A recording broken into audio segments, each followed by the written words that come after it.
There's a lot of these for all curricula that people are now referring to around the country. It's actually a weird ambiguity because when you hear all, you think like, well, all means like all students, right?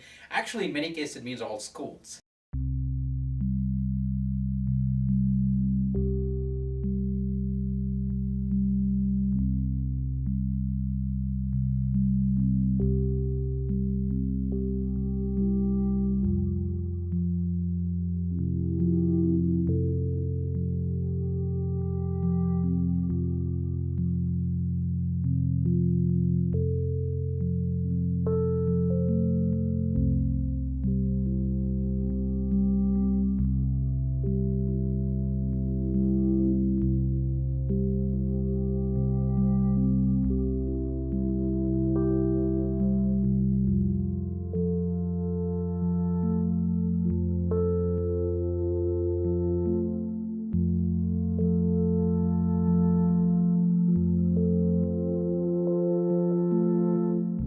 We're the first state to take this on statewide in such an ambitious timeline and creative and thoughtful way.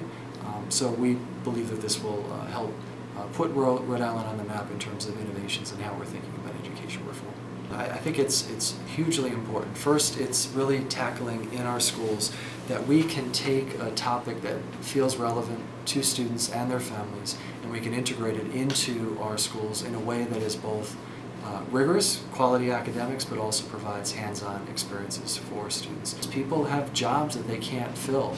They're looking elsewhere because Rhode Island schools are not producing the students who have the skills for these kinds of jobs. And these aren't just any jobs. These are jobs that people want. These are jobs that pay better, have more work-life flexibility options, and so on. Also, if you look at issues of equity, if there's dramatic underrepresentation, particularly for girls and kids of color in computer science. So computer science is really good for our economy, but it's also good for our schools, and it's also good for advancing equity in our culture.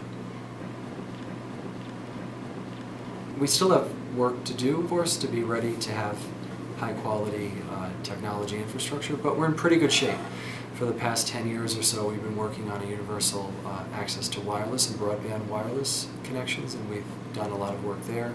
About 1/3 of our districts in Rhode Island right now have one-to-one initiatives, where one device for each student, and another 1/3 of our districts are planning on rolling out a one-to-one initiative in the coming year. However, looking at computer science it doesn't always involve access to a device and access to the internet. Computer science is really about applied logic, particularly when you look at how it might be rolled out in the early grades, kids in elementary and even middle school. Of course, we need to be ready for actual coding on actual computers, but it's much broader than that.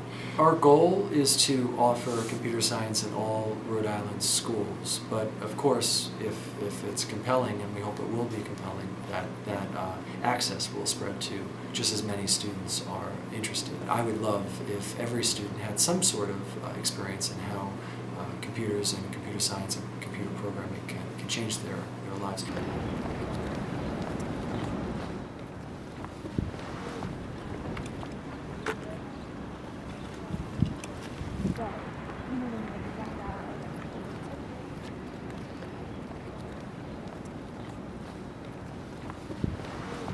Bootstrap is about 25 hours of contact, okay, to our classroom time. And we start by having the student quote unquote design their own game. You might have a person who says the background is underwater, the player is a swimmer, the danger is a shark, and the target is a treasure. Every one of these things that's very natural in the game setting actually motivates a new idea in mathematics that they need to learn, and that's how they learn the math. Many students actually learn the Pythagorean theorem for the first time in this class through the game medium because that's how they measure collisions.